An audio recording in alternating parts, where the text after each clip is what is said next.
My name is Marcel Bennett, Sergeant First Class, U.S. Army, 11 years active duty. I've been deployed more times than I care to count, but somehow I always held on to one truth. No matter what war changed in me, home was supposed to stay the same. That belief carried me through sandstorms, night patrols, and too many folded flags. On the morning of April 12th, my deployment ended unexpectedly early. The unit rotation moved faster than planned, and suddenly, for the first time in years, I had a chance to do something normal. Something good. Something for her. My wife Emily was turning 40, her first birthday since becoming Chief Financial Officer at Hawthorne Medical Systems. She'd worked her whole life for that title. I was proud of her. Always had been. During deployment, I could only send quick messages when comms allowed. Miss you, be home soon, stay strong, nothing poetic, nothing worthy of a woman like her.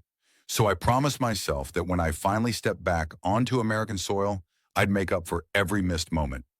So that morning, still wearing my uniform and still smelling like aircraft fuel and fatigue, I stopped at a florist near the airport and bought 100 red roses.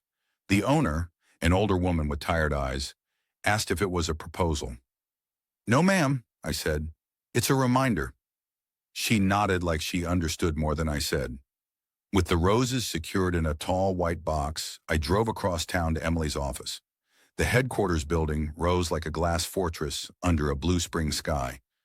Polished steel, reflective windows, neat landscaping, corporate perfection.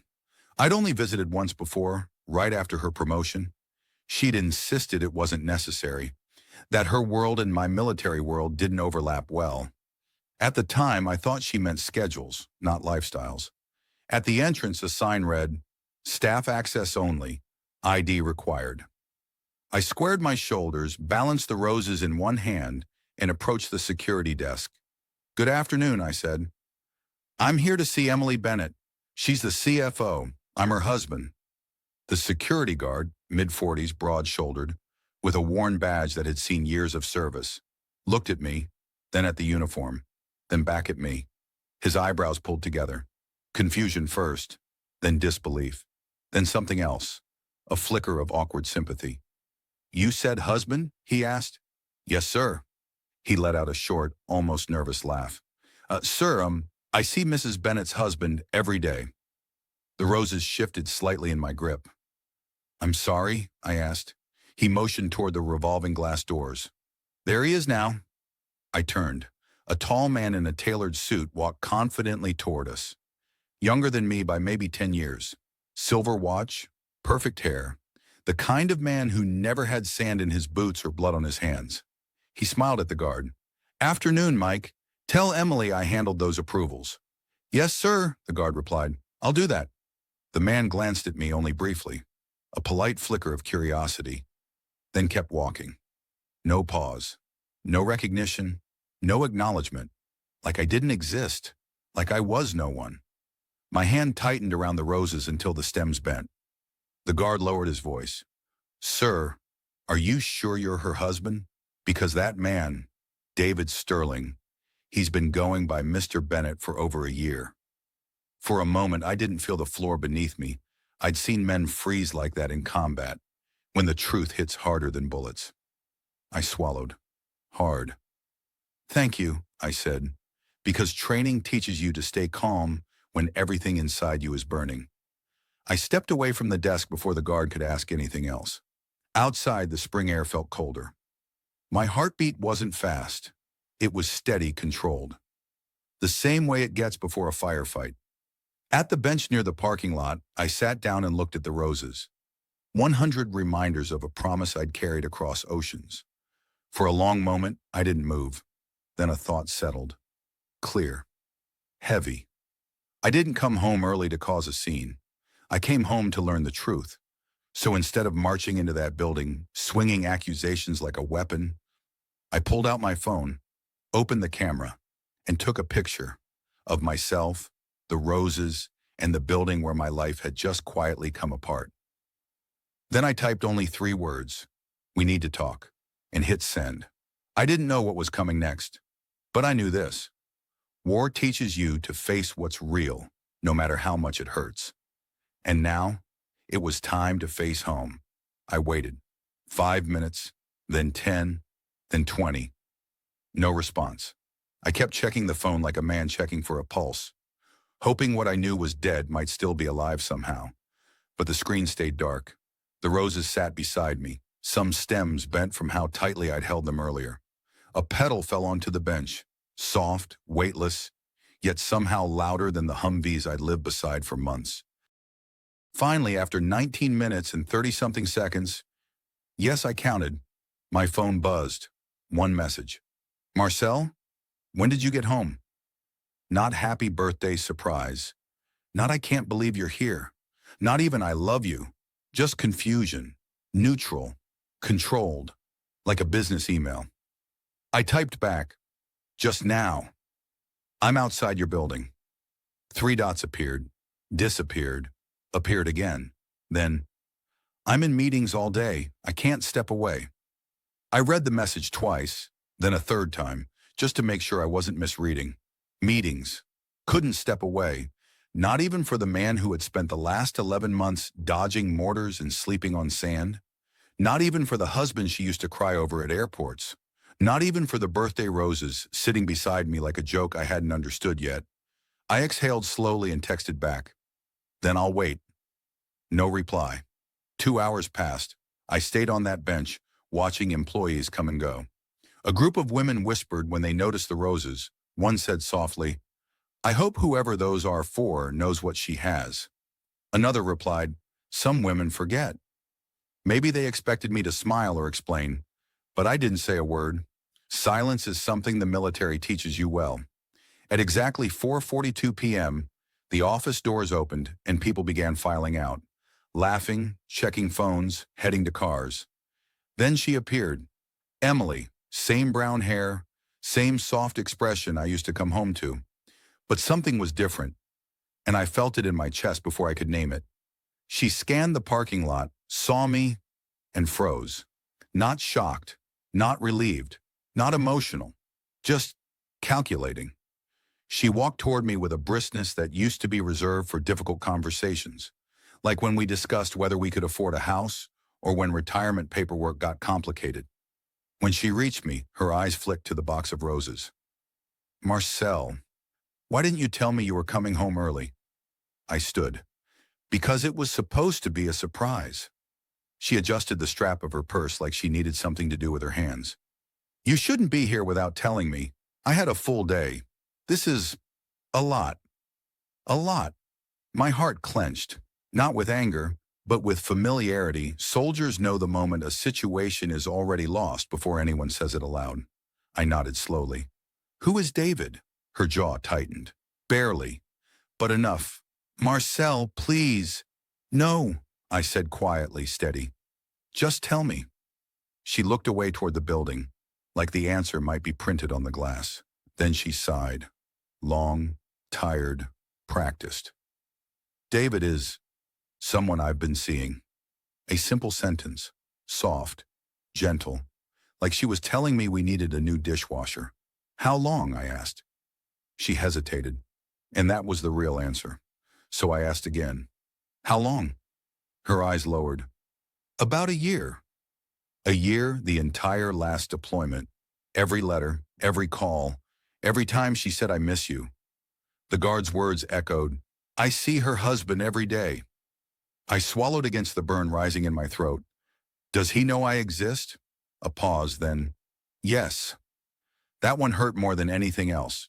So he knew, and still wore my name, still walked into her building with confidence, still lived the life I thought I was coming home to.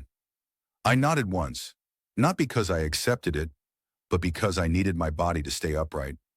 Why didn't you tell me? My voice wasn't angry, just tired. She closed her eyes briefly. Because you were at war, and I didn't want to complicate things. Complicate things, a marriage, a vow, a life, complicated. For a moment, neither of us spoke. A breeze moved through the air, and another petal fell to the ground. Finally, I broke the silence. Emily, am I interrupting your life? She didn't answer with words, but the hesitation, the guilt, the silence was enough. I gently closed the lid on the roses. I won't make a scene, I said quietly, and I won't beg. She finally looked at me, really looked, and something flickered. Regret, maybe, or relief. I'll come home tonight, she said. We should talk properly. I nodded and turned away. As I walked back to the rental car, I realized something. War changes a man, but betrayal? It changes the ground he stands on. And for the first time since landing on American soil, I didn't know where home was anymore. I drove home in silence. No music, no news. Just the sound of tires against pavement and a heartbeat I could feel in my throat. When I pulled into our driveway, everything looked exactly the same. Porch light, flower pots she planted last spring, the flag I hung before deployment. Nothing had changed, and yet everything had. Inside, the house smelled faintly of lavender detergent, her favorite. On the kitchen counter sat a stack of unopened mail, a half-finished grocery list, and a note in her handwriting. Pick up wine for Friday. Dinner with D, not David, just D. Like he had a reserved letter in her alphabet. I stood there for a long moment, letting the weight of that single line settle. Then I set the roses on the table, still in their white box, and changed out of my uniform. The thing about a combat shirt is, once you take it off, you suddenly feel human again, breakable. Soft in places you once trained to make steel. I showered, not because I needed to, but because I needed the time. Water on skin is easier to manage than thoughts. When I finished, I put on jeans and a plain t-shirt and sat on the couch. Waiting. Waiting is something soldiers know how to do. Sometimes for hours, sometimes for months. But waiting for an enemy is easier than waiting for your wife. At 6:57 p.m., I heard her car pull into the driveway. My pulse kicked. The door opened. Keys jingled. Shoes hit the mat. Then her voice, soft but stiff. Marcel, I'm here. She stepped into the living room. Her posture was guarded, like she was entering a negotiation, not her home. I didn't expect you to... Wait. It's my house, I said gently. I wasn't going anywhere. She swallowed. Right. Silence stretched between us, the kind that feels thick, like humidity before a storm. She finally sat across from me, hands folded, wedding ring catching the warm lamplight. Funny, I hadn't even checked if she still wore it. I cleared my throat. Emily, I need you to tell me the truth. All of it. Not pieces, not whatever's convenient. The truth. She exhaled in a slow, measured way. I didn't plan for this to happen, she began. When you left last year, I was proud of you. I always have been. But life kept moving here. Work became demanding. The promotion happened. I was alone a lot. I know, I said quietly. Deployment isn't fair. Not to either of us. She nodded. David started as someone I talked to about work, then lunches, then weekends. And somewhere along the way, it felt easier being with him than waiting for you. The words were calm, almost emotionally distant. She sounded like she was reading minutes from a meeting, not confessing the collapse of a marriage. So you just replaced me? I asked. No, I didn't replace you. I filled the silence. That line cut deep, because part of me understood it. Deployment creates distance no call can bridge, but understanding doesn't mean accepting. Emily, I fought to come home. I counted days. I kept you in every prayer and every plan. Did I mean anything to you during that time? She blinked, and for the first time her voice cracked a little. Of course you did. But not enough. She didn't respond. Instead, she looked down at her hands, twisting her ring, loosening it, then stopping. I never knew how to tell you, she finally whispered. You were over there risking your life, and I was here living another one. I leaned forward. If you wanted out, if you fell in love with someone else, why didn't you say so? Her eyes lifted, glossy, tired. Because part of me kept waiting to feel like your wife again. That was the hardest sentence so far. Not the affair, not the lies, but the truth hidden underneath. She had already let go. I sat back and nodded slowly. Okay. She looked confused. Okay? Yeah. My voice felt steady, almost unnervingly so. I don't yell. I don't throw things. I don't break what I can't fix. If the marriage is over, then we handle it with dignity. She closed her eyes, and a single tear slipped down her cheek. I don't want to hurt you. It's already done, I said softly. Now we decide what comes after. Another long silence. Not angry, not panicked, just final. Finally, she stood. I'll sleep in the guest room tonight. I nodded. She walked past me, slow, quiet steps. Before turning the hallway, she paused. Marcel, you deserve someone who waits at the door when you come home. I didn't respond. She went upstairs. I stayed in the living room, listening to the house breathe around me. And for the first time since stepping off the plane, I realized I hadn't come home. I'd just changed battlefields. I didn't sleep much that night. Some people think the worst pain comes from the moment of betrayal, but that isn't true. The worst pain comes after, when the house is quiet and the mind starts replaying every memory, asking what was real and what was rehearsed around 4:18 a.m. I finally stood up from the couch. The house felt different, like I was walking through someone else's life. I moved quietly, out of habit more than necessity. Soldiers learn not to make noise, even when no one's listening. In the kitchen, the roses still sat untouched. The petals had begun to wilt around the edges. A reminder that time keeps moving whether hearts do or not. My phone buzzed. Not a text, an alarm, a reminder I set months ago. 4 days until her birthday. I turned it off and set the phone face down. When morning finally came, Emily stayed upstairs longer than usual. By the time she came down, I already had coffee ready. Muscle memory from the years before deployment. She paused when she saw it. You didn't have to make that. I know. She took a mug anyway. We didn't talk while she drank it. She kept staring at the doorway, like she was waiting for someone else to walk in. Finally, she said, I'm meeting with my attorney this afternoon. No hesitation, no tremor, just logistics. I nodded. I'll find one too. She took a breath, almost relieved. I'll cover the paperwork cost, she added, like she was offering a courtesy. You don't need to. It's the least I can do. The least, I repeated quietly. She flinched, just slightly. When she finished her coffee, she put the mug in the sink, grabbed her purse, and headed toward the door. Before she left, she turned. Marcel, I'm sorry. For half a second, I almost believed her. Then she walked out. Once she was gone, I sat at the kitchen table and did something I never thought I'd do. I opened her laptop, not out of anger, not out of revenge, just clarity. The screen lit up without a password. That alone told a story. When you trust someone fully, you forget to guard the small things. Her email was still open.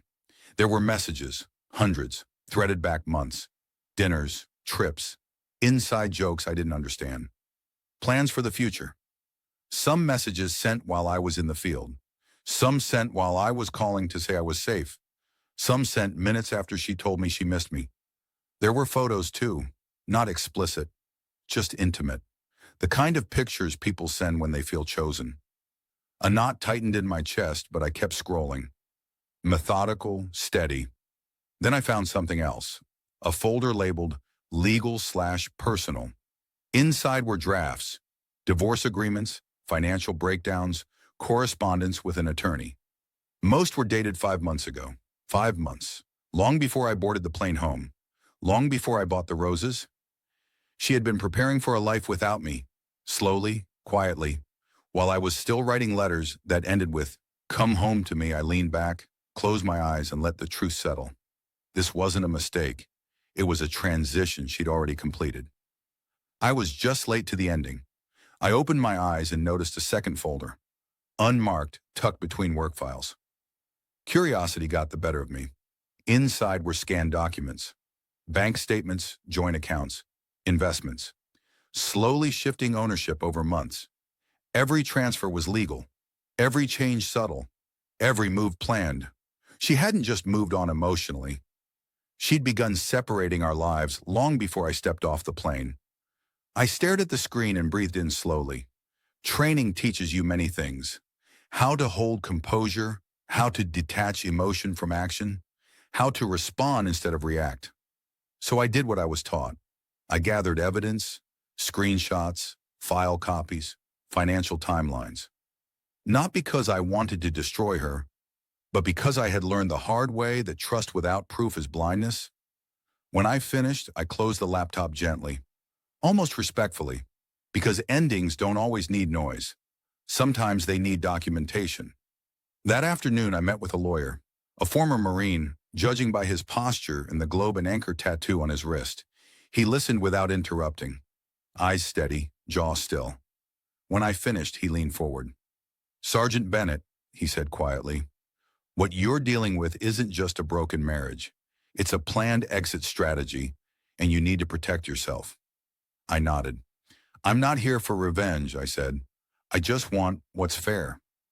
He studied me for a moment. "Fair," he repeated. "Fair is a good word, but fair requires backbone." "I've still got one," I answered. The lawyer nodded once, satisfied. "We'll handle this with dignity," he said, "but not with weakness." Driving home, I realized something. The war I survived overseas had rules, structure, strategy. This one didn't. But I wasn't returning defeated. I was returning prepared. Because love may make a man vulnerable, but betrayal teaches him precision. And now, the next step wasn't to hurt her. It was to protect what was left of myself. The divorce took 3 months. Not angry months, just quiet ones. Paperwork, signatures, meetings, logistics. 2 people untangling a life they once swore would never come undone. There were no shouting matches, no slam doors, no dramatic final scene. Just 2 adults who stood on opposite sides of a story that used to make sense. In the end, the house went up for sale. Furniture got divided, books, photos, dishes, all sorted into piles labeled keep, donate, and doesn't matter anymore. Strange how fast things lose meaning when the person tied to them walks away. The last thing left in the house was the flag, the one folded into a perfect triangle and placed in a wooden shadow box. My late father's name engraved at the bottom, Sergeant First Class Raymond Bennett, United States Army.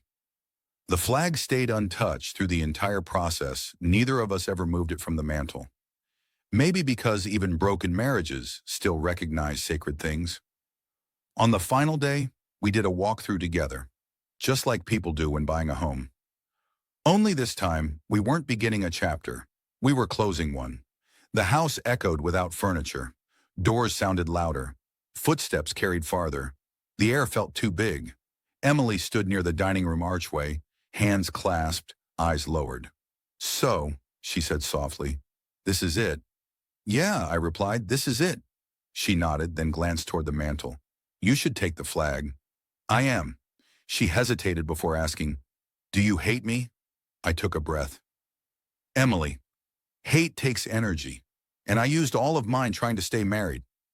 She looked down and swallowed. "I never meant to hurt you the way I did."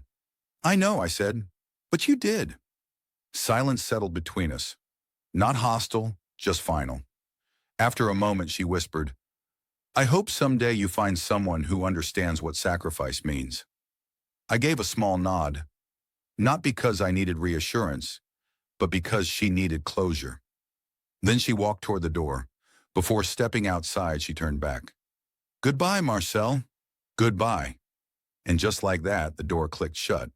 No echo, no pause, just gone. I stayed a few more minutes, letting the house take its final shape in my memory. Then I lifted the flag case, tucked it under my arm, and walked out. When I reached the driveway, something unexpected happened. A moment so small most people would walk past it without noticing. Across the street, an older man stood beside a mailbox. He wore a faded Army baseball cap and leaned on a cane carved with military insignia. I'd waved to him before, but never spoke much. Deployment cuts, neighbor relationship short. He lifted his chin when he saw the flag in my hands. "You moving out, son?" "Yes, sir," I said. He studied me for a moment, eyes sharp, perceptive. "Divorce?" The word hit like a sandbag. Heavy, direct, unavoidable. "Yes, sir." He nodded slowly. the way veterans nod when they recognize wounds that don't bleed. Been there, he said. 30 years ago. Hurts like hell. It does. He tapped his cane softly against the sidewalk. You think it's the end of something, truth is, it's just a transfer. You served your marriage with honor. That's all a man can do. I didn't respond, and because there wasn't anything that needed adding. After a moment, he pointed at the flag. Don't tuck that away. Display it. That's part of your story. Before everything went sideways. I will. He gave a small, approving nod. Good, he said. Now listen carefully. His voice lowered, like he was giving instructions before a mission. What you do next, how you carry yourself, that'll matter more than what she did.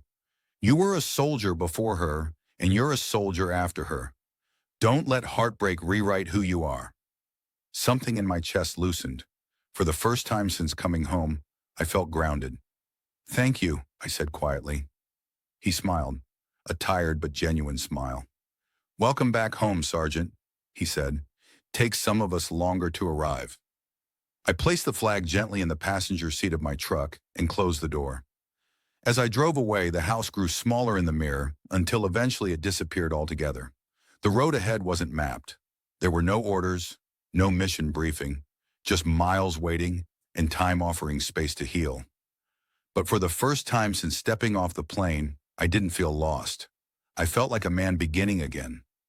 Not as a husband, not as someone abandoned, but as someone who served with loyalty, in war, and in love, and walked away with dignity intact, and sometimes that's its own kind of victory.